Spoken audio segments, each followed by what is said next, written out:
Flag football will be coming to the Olympics in 2028, and the NFL has now signed off for its own players to potentially participate. Which current members of the Seahawks could be gold medal worthy? We're going to be breaking it all down here on a late night Blue Friday edition of Locked On Seahawks.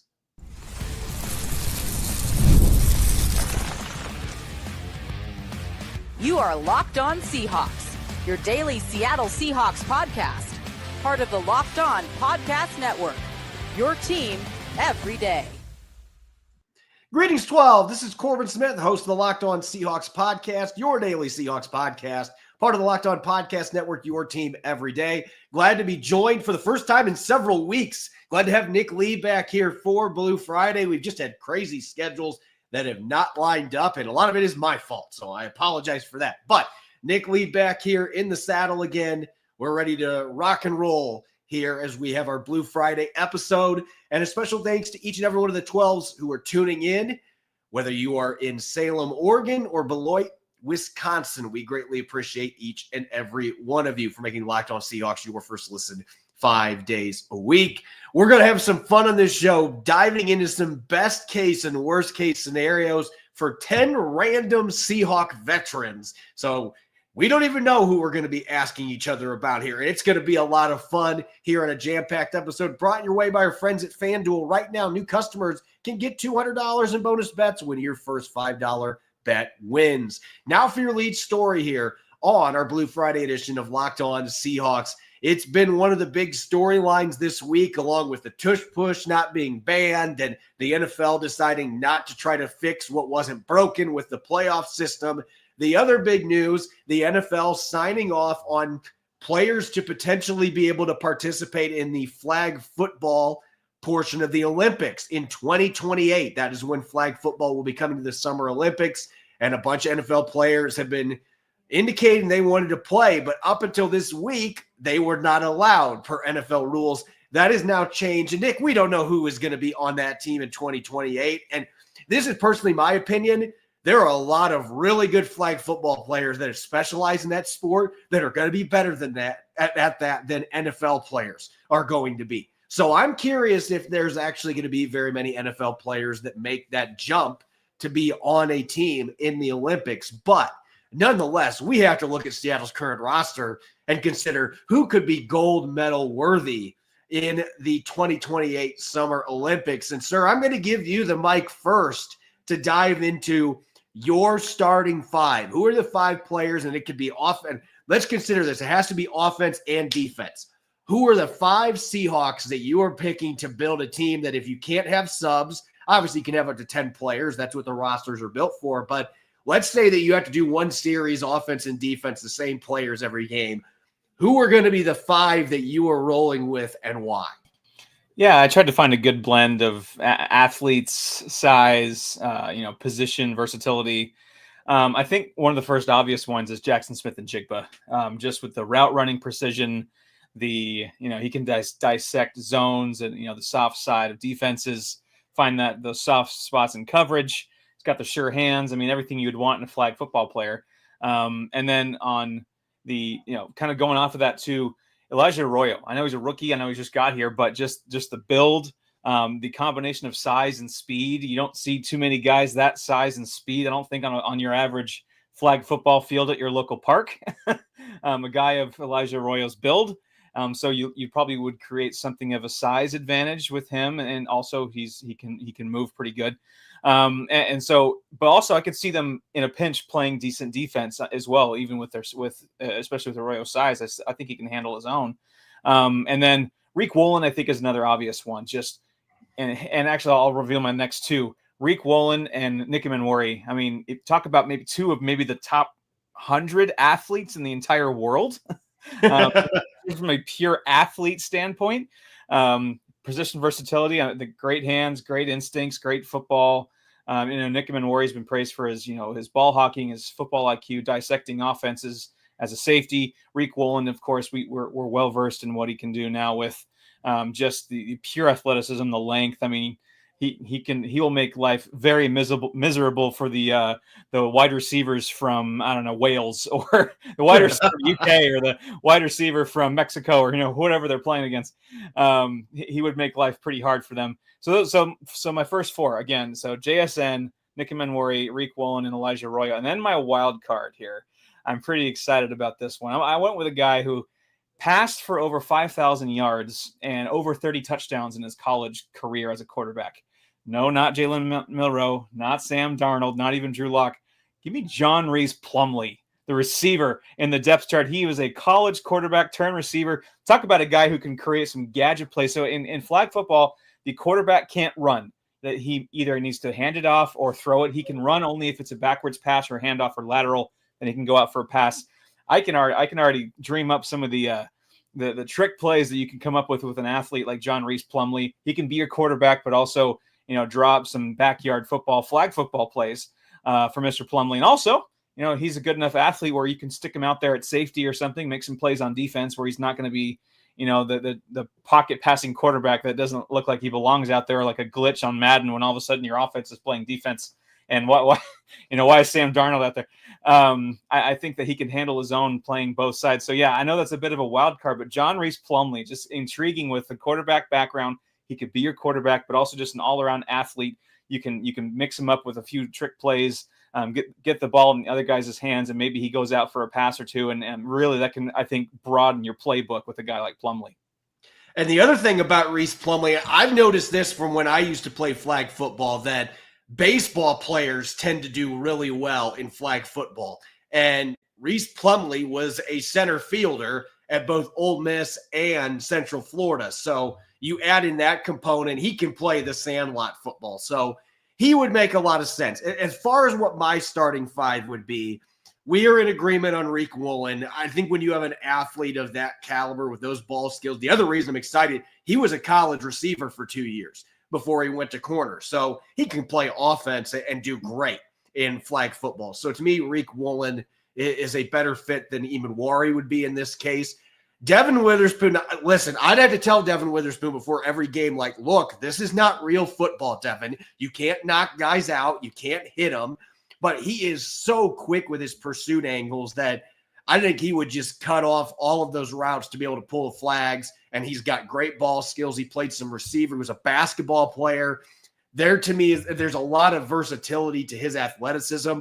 So I think both those corners need to be on this roster. And you and I are in agreement with Jackson Smith-Njigba, who's actually a lefty, but he can throw the football a little bit. So I would like the gadget play capabilities there. And those guys that are kind of slick after the catch and are crafty route runners are dominant in flag football. And I think he can do enough to be a defender in 5-on-5 flag football as well. So Jackson Smith-Njigba is on my roster.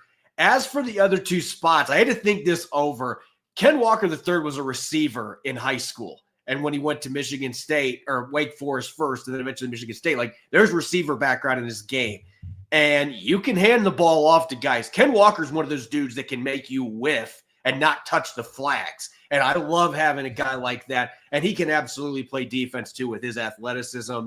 And then I've got a quarterback, but I'm going with Jalen Milroe because of the 4.39 speed. Like, I'm confident Jalen Milroe can play defense with that speed, and also the sandlot capabilities, and also 75-yard field. He can throw that flat-footed. So I've got a guy that can chuck bombs to a few of my receivers. So I got Jalen Milroe, but I understand why Reese Plumlee would make sense as well. And the other dynamic that makes this whole discussion fun is some of these guys would maybe be playing for other countries instead of the U.S. Like Elijah Arroyo spent most of his childhood living in Mexico.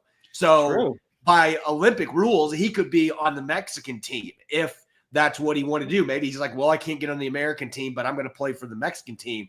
And you're going to have a lot of players that are going to fit that bill. I think you could have some really good teams from countries from Africa with the number of guys we've seen that have taken that pathway to the NFL in the last 10 to 15 years. Hope I didn't just give Mexico an edge there. Sorry, guys. Yeah. And Australia, I mean, you've got the Eagles have a former rugby player that's now an all-pro tackle. I think would be a really good flag football player, to be honest with you. I I actually am kind of intrigued by all of this, but those starting fives, it'd be really fun to see how those groups would pan out in a flag football scenario. And some may be wondering, where are the offensive linemen? Look, there's not blocking. No offense to the big guys. I mean, unless you have somebody like Mike Jarrell that used to play tight end, maybe you could put him in there. But this is a skill player's game. Well, I think that's why Mailata would make sense. That's about it. Yeah, he's about the only one I can think of that maybe you could make. Although I'd rather just see him go back and play rugby. That's just my viewpoint. But I think these lineups would be a lot of fun if we had NFL players from the Seahawks playing in the Olympics. We're going to go away from what's somewhat fantasy land to even more fantasy land. We're going to be looking at best and worst case scenarios for a number of random Seahawk veterans. Best case, worst case. That'll be coming up next here on our Blue Friday edition of Locked On Seahawks.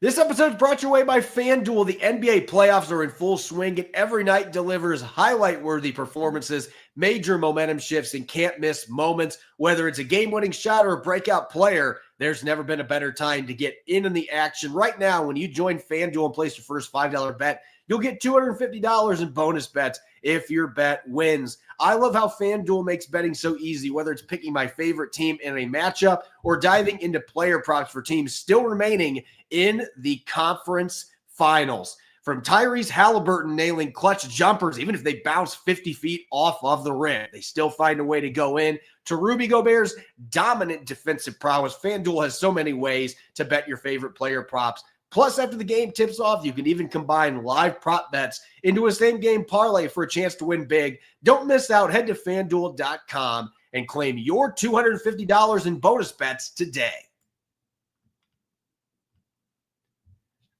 Welcome back to the Locked On Seahawks podcast, Blue Friday edition. This is your host, Corbin Smith. Glad to be joined by my co-host, Nick Lee, and a special thanks to all the 12s who are listening in. And thank you, as always, for making Locked On Seahawks your first listen 5 days a week. We greatly appreciate it. We are drawing near the start of OTAs. We have a pretty good idea which players are going to be on the Seahawks roster at this point, at least the first 45 to 50 players. We have an idea who's going to be on this roster when we get to September. And so it's time for us to bust out one of our favorite pre-OTA games. And we'll also have another set of players next Friday. We're going to be doing this with a number of veterans. Rookies have been omitted because they haven't played it down in the NFL. But, Nick, we're going to be playing best case, worst case. And how this works, you or I are going to throw out a random veteran player for the other host, and you have to tell me what you envision is a best case scenario for 2025 and a worst case scenario for the upcoming season. And no rookies. And the other thing, we are not going to account for injuries as part of the worst case scenario. You could talk about a guy avoiding the injury bug, but because that is just a lot of times injuries, they happen in the game. There's randomness to it. We're just not going to go down that path. We're going to talk other ways that there could be worst case scenarios than injuries. So let's get to it. I'm going to throw out my first random player here, and we're going to go to the backfield. Kenny McIntosh had a strong finish to last season, but Seattle did bring in another running back, and they still got Ken Walker III and Zach Charbonnet. So, Nick, you're on the clock. Best case scenario, worst case scenario for Kenny McIntosh. Well, I think, unfortunately, best case scenario does maybe involve a trade of Ken Walker because that kind of frees up some space in the depth chart for Kenny McIntosh because you mentioned Martinez. So best case scenario would be he beats out Martinez for RB3. And honestly, for him, again, if the Seahawks traded for some reason, they would trade Ken Walker III, push McIntosh up to RB2 with Zach Charbonnet taking over the starting spot. Then as the backup running back and, pass catching third down guy, he can get, 100 touches or so, play that Charbonnet role from a year ago because he did have a strong finish, make a few plays in special teams as well. I'm not going to sit here and say best case scenario is all of a sudden he's the starting running back. Let's be a little realistic here with what we're looking at. But yeah, if a move is made in the running back room and it kind of frees up the depth chart, I think that would be beneficial to McIntosh. Worst case scenario, Damian Martinez is just head and shoulders better, and he's got the skill set that they're looking for, and McIntosh hasn't shown enough or something like that in camp, and they just he kind of falls out of favor with in the classic Toy Story analogy, where I don't want to play with you anymore because here's a shiny new toy and Damian Martinez as a possible running RB3 or even RB2, and he's also doesn't have that same quite injury track record quite yet. So worst case he would be cut, obviously, and he would fall out of favor in favor of Damian Martinez. So that's for McIntosh, and I'm going to throw it over to you now with a guy who it's kind of weird to call him a veteran, but I'm going to, and that's linebacker Tyrese Knight. Yeah, this is a really, really interesting one because if we're talking best case scenarios here, and I'm with you, I'm going to try to make these realistic. I'm not going to sit here and say Tyrese Knight, best case scenario, is an all-pro. Like, we're not going to go that far. However, I will say my best case scenario is he's a borderline Pro Bowl player because we saw in the last 8 or 9 games last year, there were flashes of that kind of talent with him playing next to Ernest Jones. And we know how great of a linebacker coach that Mike Macdonald is. It has been his best position. Like Pete Carroll was corners and safeties, linebackers. That seems to be Mike Macdonald's bread and butter. And this kid, he still had a lot of things he was working through last year, and he was still very productive. And I think the big key is he going to be better in coverage? Are they going to use him a little bit more blitzing? Because he was very effective when they did it with him last year. To me, the best case scenario is he just takes a big step in year 2, and he might be in that discussion with Ernest Jones to be a Pro Bowl linebacker. Worst case scenario is the dreaded sophomore slump where what we saw last year does not translate to this season, or teams have a bunch of film from last year and they find ways to attack him in coverage, take advantage of his aggressiveness as a run defender, and his play is much more uneven to the point where Drake Thomas maybe gets some opportunities. That would be, to me, the worst case scenario. He's going to be on the roster. He's going to be starting in week 1. But I could foresee a situation if he struggles where, at minimum, we could have a situation like last year where Drake Thomas was subbing in on nickel packages. They could do some things where he's not in the field all the time if he's not playing to the level that they believe that he is capable of. Swinging back over to you, your first defender here for the game. This is a guy that we were really excited about 2 years ago. The production has not been there, though. If there's a time to do it, it's now with some of the losses the Seahawks have had on the depth chart with their backups on the defensive line, and that's Mike Morris. Yeah, a guy that has gotten lost in the shuffle a little bit. Best case scenario, again, somewhat tempered expectations. Just a solid rotational piece that provides solid depth. Heaven forbid there's injuries to guys like Leonard Williams or anything. He can step in and be a capable player. Something like 150, 200 snaps, maybe 4 sacks, something like that, to just provide some juice and some depth and length and breadth to the pass rushing unit and defensive line unit, which I think the Seahawks could have one of the stronger defensive lines in the NFC. Maybe not just the top end, top tier talent, but just the breadth and the skill sets and depth of it all. And Mike Morris absolutely has a chance to be part of that equation. Again, keep mixing them in there. Maybe not a 17 game, 600 snap guy, but certainly get a guy in there, get him a few sacks here and there, some big time, not just garbage time sacks, maybe some key sacks there. Worst case, of course, he gets lost in the shuffle. Kind of an easy answer. Gets lost in the shuffle of the depth chart and maybe practice squad bound or just it's not quite fitting with some of the other additions that they've made and some shuffling around of the defensive line. Guys are finding roles that kind of fit, and he's kind of the odd man out would be my worst case scenario for him. So again, not crazy high expectations, but there's certainly a role that Mike Morris can absolutely play on this defense. And so going to the other side of the trenches for you, what about Olu Oluwatimi at center? Yeah, this is another really fascinating one that I'm glad you picked this one because, look, to me, if we're looking at best case scenario, if you watch the film from the second half after Connor Williams abruptly retired, Oluwatimi was pretty rock solid the rest of the year. And Seattle's run game found traction for most of the last 5 weeks, and Oluwatimi was a big part of that. And the other thing, the deeper I've looked into this, because I had some questions about his athleticism, being able to play in the zone blocking scheme, but he actually has a pretty good relative athletic score. In particular, his quickness, change of direction testing was pretty rock solid. So I have more confidence now that he can be the guy there. And Seattle so badly needs a long-term option at center. Maybe Oluwatimi can still be that guy. Best case scenario is he fits in great in this system and he's able to handle the high zone-centric scheme workload, and his pass protection remains stout. That was where he really played well last year for Seattle, and even his rookie season in limited action. And to me, the ceiling is not a Pro Bowler this year, but to me, best case scenario is that maybe he's in the discussion for a top 8 to top 10 center, which for the Seahawks, that would be a long time coming.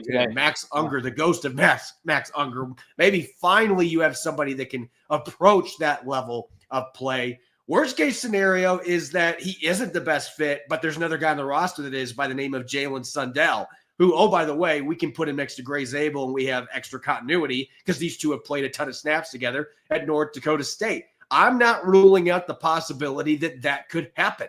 And so that would be the worst case scenario for Oluwatimi, who's shown some flash as a starter. But if the coaching staff, this new staff decides, hey, this isn't the guy to run this scheme, or at least he's not the best option on our roster, and we believe Jalen Sundell is, you're now looking at a guy that's got 2 years left in his rookie deal that is now strictly a backup that was formerly a Remington Award winner.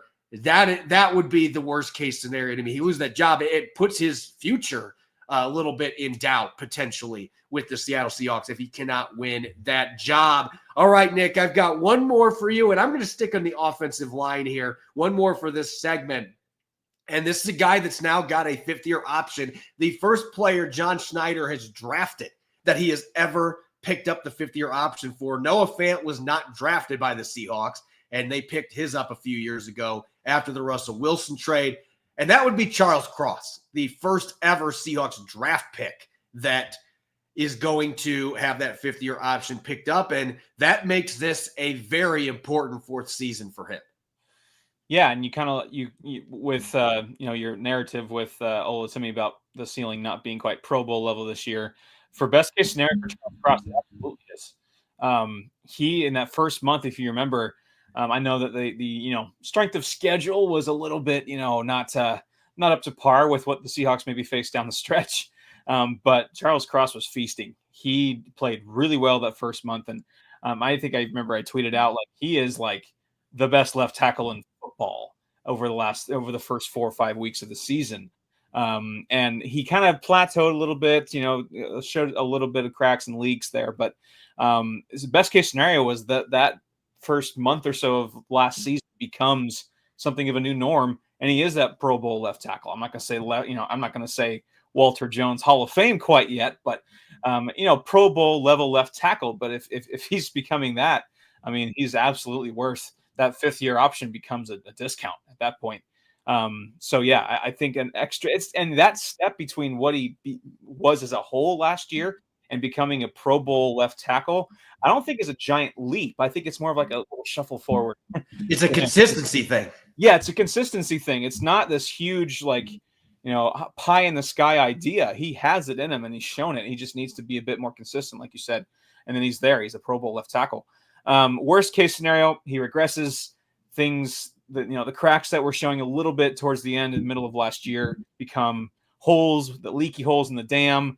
And looks the first month of last year looks a bit more like an anomaly, and unfortunately becomes a bit of maybe we pulled the trigger a little too soon on the fifth-year option, or maybe we shouldn't have done that.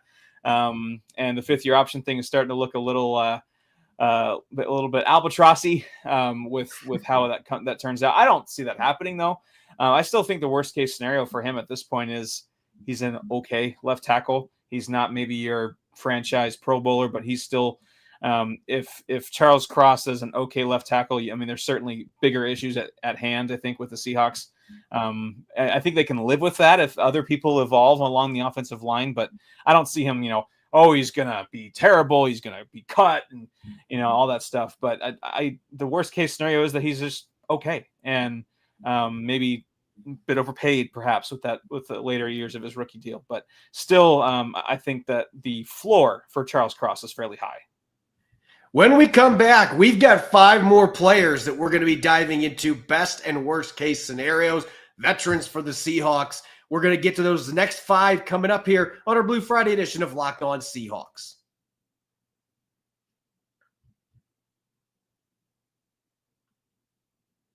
Welcome back to the Blue Friday edition of Locked On Seahawks. I'm your host, Corbin Smith. Glad to be joined for today's show by my co-host, Nick Lee, and a special thanks to all the 12s who are tuning in. Thank you, as always, for making Locked On Seahawks your first listen 5 days a week. We greatly appreciate it. And for your second listen, check out the Locked On NFL Scouting Podcast.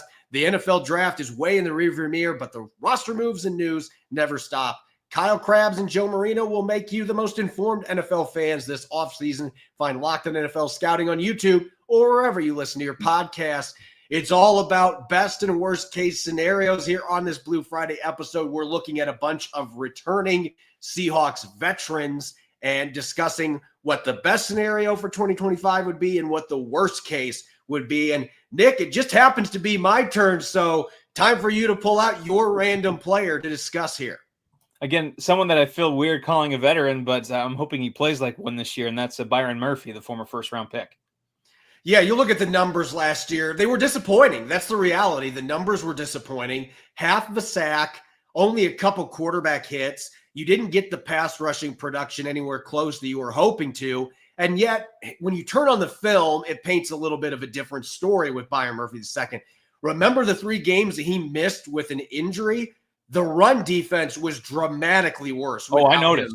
On the field. And once he came back, that was part of the rebirth of that run defense. Getting Ernest Jones was the clincher with that. But getting Byron Murphy II back healthy, I think the first couple of games he played it, when he returned, he was not close to 100%. So once you had him back healthy, he really was an anchor for that run defense. I think he did a lot of things that don't show up in the box score. But you're looking for more than that from a guy that you picked 16th overall and was the second defender drafted. You are looking for him to be an impact player, and I didn't see that enough last year. With that being said, to me, the best case scenario is Seattle finds a way to balance he and Leonard Williams both playing a lot of snaps at that 3-tech position, because that's where I think you're going to see the pass rushing numbers come to light. He had to play a lot more nose last year than I think the Seahawks wanted him to, but getting him more reps at the 3-tech position and even 5-tech as a base end, he's got the athleticism to do it. Let him be an athlete. Let him be a playmaker. And I think if he does that, this is a guy that could quickly be a 6, 7, 8 sack guy. He's got that kind of talent, but you got to put him in position. And Mike McDonald talked about this at the combine. They've got to be able to get him more snaps where he can take advantage of those gifts. Worst case scenario to me, this is not a guy that I'm expecting is going to fall flat on his face. It would just be, we have a sophomore season where he doesn't have very many sacks and quarterback hits again. And you start to wonder, is that ceiling not near as high as we thought it was? That he's a good run defender, but we're not getting the bang for our buck with the pass rush that we were thinking for. And that's not what you're wanting from a first-round pick. But that, to me, would be the floor for him in 2025. I think there's a much better chance that we see a breakout season from him that's closer to the best-case scenario. Okay, Nick, next one for you here, going to be going to the offensive side of the football with a guy who, you know, a couple months ago we thought might have a much bigger role after DK Metcalf got traded and Tyler Lockett got cut. But Jake Bobo's now got a lot of new competition there at the receiver position. How do you view best and worst case scenarios for Bobo going into year 3 in a Seahawks uniform? Well, there's a few ways you can look at, quote, new competition. I mean, first, he could have a leg up as a guy who's been in the room, and now all of a sudden becomes one of the elder statesmen of at least among Seahawks receivers, which is really weird to think about.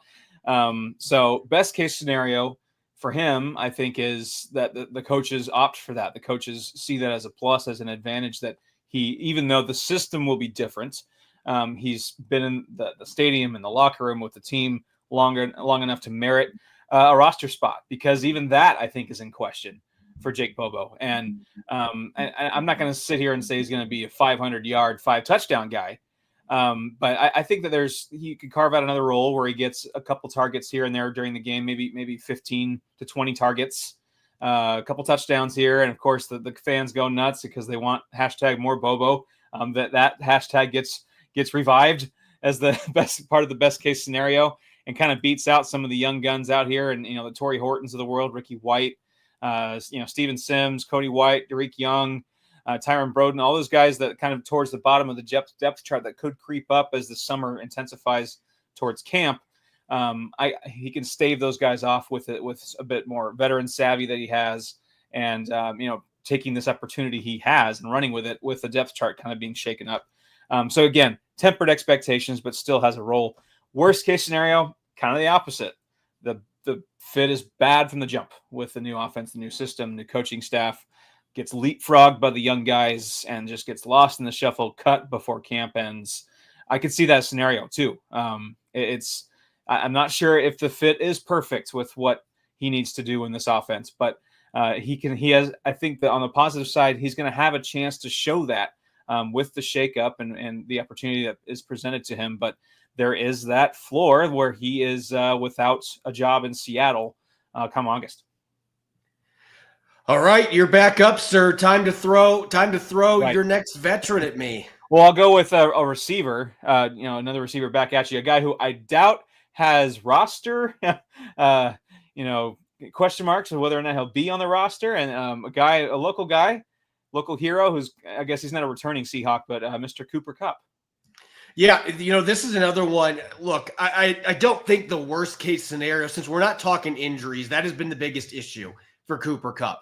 Let's start off with best case scenario. I know he was a Triple Crown winner not that long ago. To me, that is not the best case scenario anymore. I don't see him at his best being that caliber receiver. However, I do see a best case scenario with him being healthy in this offense and having Jackson Smith and Jigba drawing a lot of attention, Noah Fant drawing some attention from defenses, maybe having more guys up in the box because you're running the football effectively this year. I can see Cooper Kupp getting back to that 90 to 100 catch mark and over 1,200 yards receiving. I can see that kind of a season. I can't see him doing what he did in that Triple Crown year, but I could also see him with, look, Clint Kubiak has a really good track record of red zone offense, which the Seahawks were terrible in the red zone last year. Cooper Kupp could go out there and maybe he doesn't even get to 1,000 yards, but he might get you 10 or 11 touchdowns. I would not be stunned if he did that. And again, this is all assuming health for all these players. But I think best case scenario is he is very much on the cusp of maybe still being in all-pro consideration with his high volume ability to reel in catches and score touchdowns and be able to just drive defenses nuts with his awareness and ability to find holes in the defense. Worst case scenario is that he's just clearly lost a step from the injuries that he's had and the fact that he's getting to be an older player and too much redundancy with some of his skills compared to Jack Smith and Jigba, and maybe he ends up becoming the number 3 target by the end of the year. Somebody like Torrey Horton steps up, or Marquez Valdez-Scantling, who played really well in Kubiak's system in New Orleans for part of a season last year, or maybe Ricky White. Any of those receivers could be somebody that, they just have more juice at this point, and it ends up being a better fit for those players with Jackson Smith and Jigba than Cooper Kupp. And then you're looking at a season, maybe he gets 650, 700, 750 receiving yards, and he's just an average number 2, above average number 3 receiver. To me, that would be the worst case scenario, as long as we're talking with health permitting. All right, Nick, your last one, a player that I know that you have been so torn on because we know what he's capable of, but we've also seen what the last couple of years have looked like in spurts. Reek Woolen.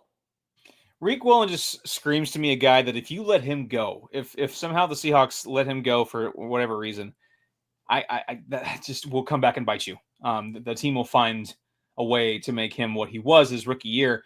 Best case scenario, I think it's kind of really hard to say anything other than he finds his Pro Bowl form again as he did as a rookie.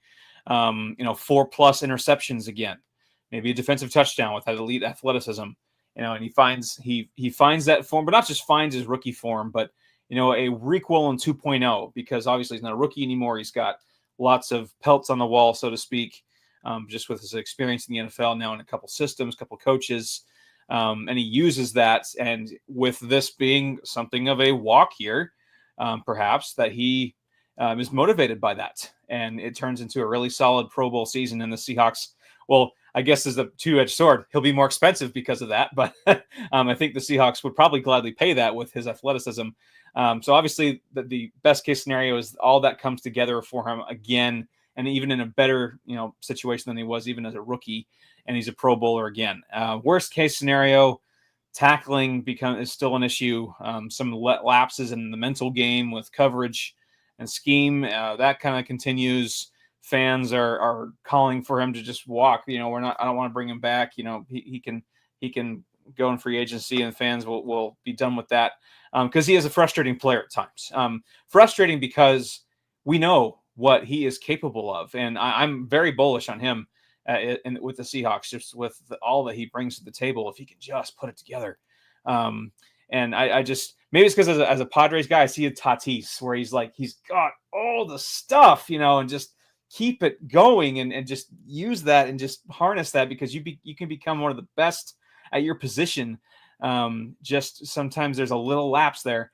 And with Rick Woolen, that if those continue, I don't see the Seahawks bringing him back. And if they do, it'll be on a team-friendly deal, because maybe his market is tempered because of that. So let's pass it off to you for one more. Another defensive guy, younger defensive guy who also is set to perhaps be paid, and that's Coby Bryant. Yeah, this one is really intriguing to me, because last year, Coby Bryant, at the beginning of the season, we talked about this on this pod, and look, we were not the only ones, I think, that were speculating this. I thought Coby Bryant might have a really good chance to not even be on this football team when the season started, because of the safety depth and the corner depth that the Seahawks had. And then all he did was just blow Mike Macdonald away with his practice habits and the way that he attacked film. And he emerged as a Mike Macdonald guy. And once Rayshon Jenkins went down with the hand injury that required surgery, he was on IR for a month. Bryant went in and just thrived as a safety and had a bunch of picks. One of them he returned to the house for 6 points. He just played out of his mind for most of the second half. And he does so many things that Mike Macdonald is looking for. He's a tough-minded guy. He's physically tough. He plays bigger than his size. He's willing to go up and make plays in the run game. He plays faster than you would think from his athletic testing numbers, and he can move all over the formation. He's got that positional flexibility that Mike Macdonald demands from his safeties. He wants them to be able to play in the slot. He wants them to be able to play on the boundary if need be. They want guys like that. Best case scenario to me is Coby Bryant just builds off the way he played in Macdonald's defense, and he says, I don't care that you drafted Nick Emenwari. This is my job. And Seattle looks at him and says, Mike Macdonald's banging on John Schneider's door like, I don't pay that guy. I don't care if we just drafted Emenwari. I want to play 3 safeties anyway. Sign this guy. And he goes out and gets you 4 or 5 picks, because he has the ball skills to do that, especially with some of the other guys they have in the secondary. He's going to get his opportunities. And when he gets his hands on the ball, he typically catches it. So that would be the best case scenario for me. The worst case scenario is just that Nick Emenwari comes in and he's just too good. You just can't keep him off the field. And it wouldn't even be a shot at Coby Bryant. It'd be saying, Coby, we like you, and maybe we can bring you back as you can be our flex third safety. But I can't keep the 6'3", 220-pound android off the field. I just can't do it. So that would be the worst case scenario to me. It isn't even that Coby Bryant is not a capable starting caliber player. It's that we have brought in the Terminator and we are going to play him at safety. I just think that is a very real scenario here, where Coby Bryant might start the year as the starter, but if Nick Emenwari is out there terminating guys as a tackler and he's making plays on the football with his size, speed, and all the stuff we've heard about his instincts, the coaching staff and the front office loving their meetings they had with him in the pre-draft process, if all that comes together, that could go nuclear, where this guy is a all-pro caliber guy very early in his career. You can't keep that off the field. So there wouldn't even be a shot at Coby Bryant. It would just be, this guy's too good. We just can't keep him off the field. As always, you can follow me on X and Blue Sky at Corbin Smith NFL. You can follow Nick at NickLee51. Make sure to subscribe to Locked On Seahawks on YouTube and wherever you get your podcast to make sure you don't miss a single episode. Coming up on Monday, Memorial Day, we have got a very special guest set to join the show. A key member of the Seahawks front office will be joining us for a discussion on all 11 of Seattle's draft picks and much more. You won't want to miss it. That'll be coming up on Monday in the morning on Memorial Day. Enjoy your weekend, and thanks for listening in. Go Hawks.